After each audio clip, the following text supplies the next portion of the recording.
Hello friend, my self S.B.. Singh. मैंने आपको उपभोक्ता के संतुलन से संबंधित जो क्लास 12 का सेकंड चैप्टर है उससे संबंधित 3 वीडियो प्रोवाइड कराए हैं। उसमें मैंने आपको यूटिलिटी क्या होती है, बजट लाइन क्या होता है, इंडिफरेंस कर्व क्या होता है, इसको विस्तार से समझाया है।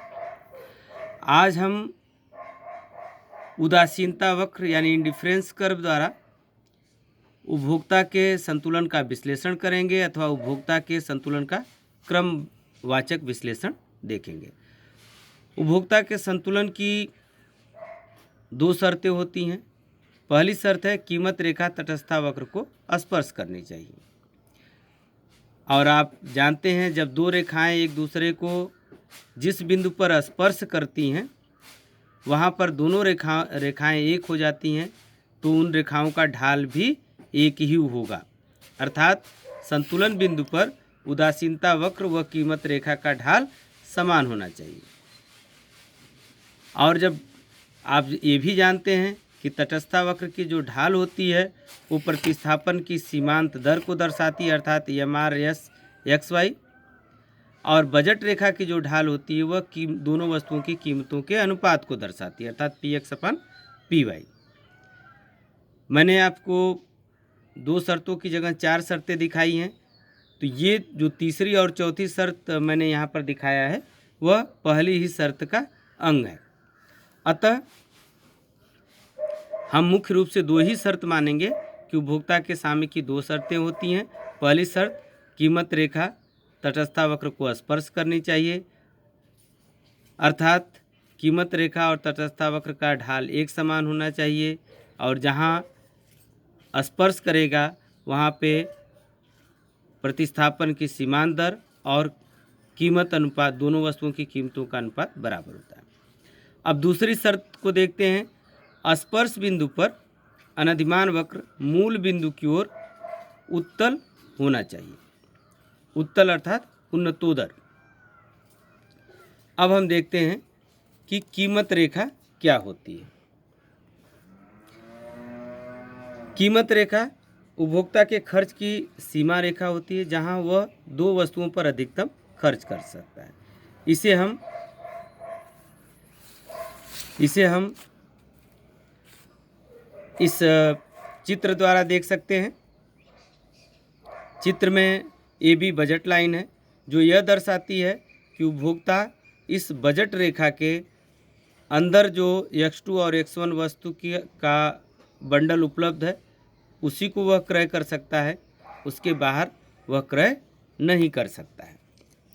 अब हम बजट रेखा और अनधिमान वक्र का प्रयोग करते हुए उपभोक्ता के संतुलन बिंदु को प्राप्त करेंगे। यहाँ पर आप देख रहे हैं कि हमने X अक्ष पे X1 गुड्स को लिया है और Y अक्ष पे X2 गुड्स को लिया है। यहाँ पर AB बजट लाइन है जहाँ उसे IC2 अनधिमान वक्र, जिसे हम इंडिफरेंस कर्व, तटस्थता वक्र, उदासीनता वक्र कहते हैं, वह E बिंदु पर स्पर्श कर रहा है। अतः उपभोक्ता के संतुलन की जो 2 शर्तें होती हैं कि संतुलन बिंदु पर कीमत रेखा अर्थात बजट रेखा को अनधिमान वक्र स्पर्श करना चाहिए, वह E बिंदु पर पूरी हो रही है। दूसरी शर्त है कि संतुलन बिंदु पर अनधिमान वक्र उन्नतोदर होना चाहिए, वह शर्त भी पूरी हो रही है। अतः संतुलन बिंदु E पर होगा। अब हम इसको छोड़ करके देखते हैं कि क्या A बिंदु और B बिंदु पर संतुलन हो सकता है, क्योंकि ये दोनों बिंदु भी बजट लाइन पर उपलब्ध है। तो आप जानते हैं कि ऊंचा अनधिमान वक्र ऊंची संतुष्टि को दर्शाता है और प्रत्येक उपभोक्ता हमेशा ऊंची संतुष्टि को प्राप्त करना चाहेगा, अर्थात वह ऊंचे अनधिमान वक्र पे रहना चाहेगा। जबकि आप देख रहे हैं A और B बिंदु जो हैं IC1 अनधिमान वक्र पे हैं जो IC2 से नीचे है। अतः AB जो है वह संतुलन बिंदु नहीं होगा, क्योंकि उपभोक्ता जो है IC1 से ऊपर के IC2 पे ई बिंदु को प्राप्त कर सकता है, अतः ये भी संतुलन बिंदु नहीं हो सकता। अब हम देखते हैं कि क्या ई से ऊपर वाले अनधिमान वक्र IC3 पर सी बिंदु जो उपलब्ध है वहाँ पर संतुलन हो सकता है।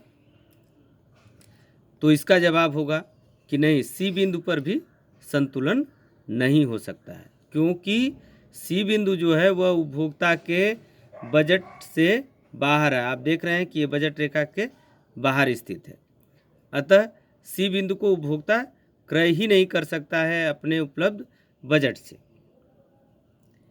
इस तरह हमने देखा कि उपभोक्ता का जो संतुलन होगा वह ई बिंदु पर होगा।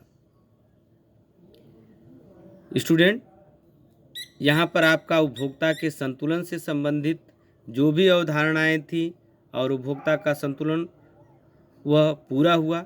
अब अगले वीडियो में हम देखेंगे कि मांग क्या होती है, मांग वक्र क्या होता है, मांग की लोच क्या होती है। धन्यवाद।